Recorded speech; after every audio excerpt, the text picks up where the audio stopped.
بناتي واولادي وحبايبي واصدقائي على قناه اليوتيوب، اهلا بيكم مع الفيديو الثاني. اتمنى اكون ضيفه خفيفه عليكم وتستفادوا مني ان شاء الله.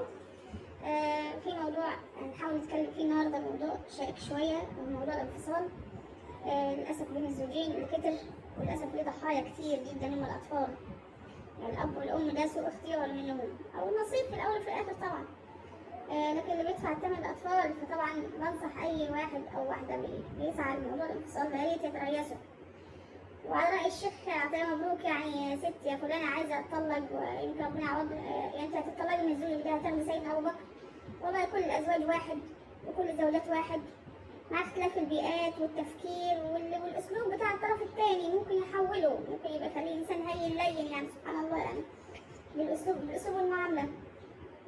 ولو كل واحد فهم، بناتنا لو فهموا في بيت اهاليهم ان الزواج ده مسؤوليه، مش مجرد ان انت بتهربي من تنظفي الشقه ولا تغسلي شويه اطباق ولا تغسلي شويه هدوم، ولا ماما بتقول لك ذاكري او بتقول لك ما تمشيش مع فلانه او ما تكلميش شباب او فاكر ان الزواج هروب. بالعكس، انت هتلاقي نفسك لسه في الحيطه. ما كنتيش بتتزوجي عشان تعفي نفسك وعشان تفتحي بيت تكوني اسره مسلمه او غير مسلمه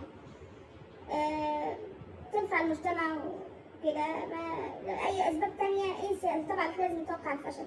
والولد برضه ما بيرضاش يشتغل، طبعا بيشوف ابوه مطحون وبيتبهدل وسنه كبر، والمفروض بدل ما يطبطب عليه ويقول اساعدك يا بابا او كده، للاسف برضه بيشخط وبينطر وبيشاور وبيدوم وحاجات الا ما رحم ربي. دي كلها طبعا فتن. احنا في اخر الزمان فعلا، والله يعني فعلا في اخر الزمان اللي بيحصل ده. فبقول لكل زوج وزوجه يا ريت تتريثوا، ويا ريت كل واحد يتحمل الطرف الثاني. واكيد مش كله عيوب،